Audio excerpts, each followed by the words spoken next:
Alin hamusayki chikachun yachakukuna. Tukuyni gichikpaj hatun napaikuy kachun. En esta oportunidad voy a responder a un comentario que hace un seguidor que se hace llamar Eita Eita, que hace el mismo comentario en varios videos, indicando que yo pronuncio la palabra ñoca con la vocal U y no así con la vocal O. Y esto es lo que vamos a aprender el día de hoy, dando varios ejemplos. Así que te invito a que te quedes hasta el final de este video. Como muchos de ustedes saben, o aquellas personas que no lo saben, en el idioma quechua manejamos los 5 vocales.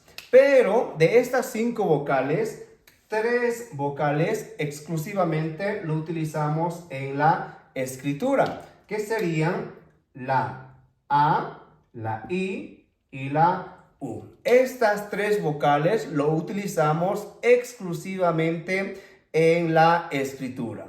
Y 2 de estas 5 vocales lo utilizamos en la pronunciación, que serían la O y la E. Entonces, en el idioma quechua manejamos los 5 vocales, 3 en la escritura y 2 en la pronunciación. Con estas 3 vocales, tanto en la escritura como en la pronunciación, no vamos a tener ningún problema. Aunque tú no sepas absolutamente nada del idioma quechua y en estos momentos te dicto una determinada palabra, estoy seguro que lo vas a replicar en cuanto a la pronunciación y también en la escritura. Por ejemplo, si yo te digo michi, tú lo vas a escribir michi y tú lo vas a leer también michi. Muy fácil. Entonces no vamos a tener ningún problema con esas 3 vocales. El problema va a ser en la pronunciación cuando tengamos que pronunciar con la O con la E. Y para eso hay un truco y ahora te lo explico. ¿Cuándo vas a tener que pronunciar la vocal U como la O y la vocal I como la E?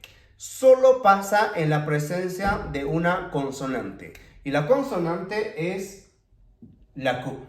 Entonces, si la I está por este lado, entonces se va a pronunciar E.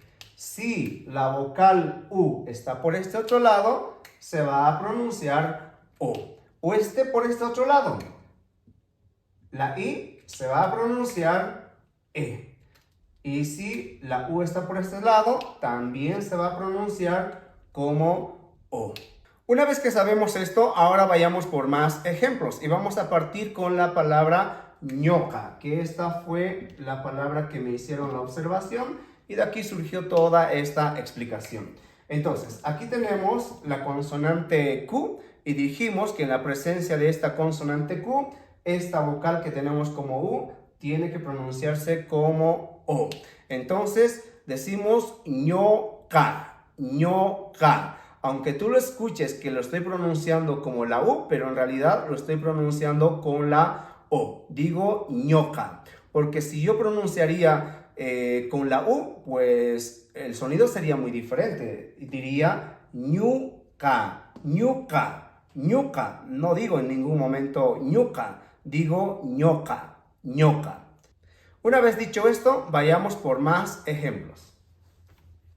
Bien, aquí tenemos algunos ejemplos más para poder reforzar lo que acabamos de explicar. Tenemos la primera palabra, moco. Moco. ¿Por qué lo pronuncio con O? Moco. Porque aquí tenemos la presencia de la Q. Por lo tanto, esta U se pronuncia como la O. Esta otra U como la O. Por eso digo moco. Aquí tenemos otra palabra que es opa. Opa. Esta U eliminamos y se tendría que pronunciar con la O. Por eso digo opa, que significa basura. Moco significa rodilla o codo. Comer. Aquí tenemos la U. En la presencia de la Q dijimos que se pronuncia con la O. Por lo tanto es comer. Comer, que significa el color verde.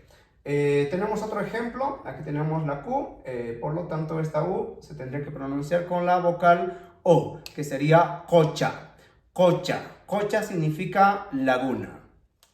Bueno, y hasta aquí nuestro video. Espero que te haya gustado. Si tienes alguna duda, pues déjalo ahí en los comentarios que te estaré respondiendo. Ajina kaspaka yacha kujuna, askamaya gachun, tin con la cama.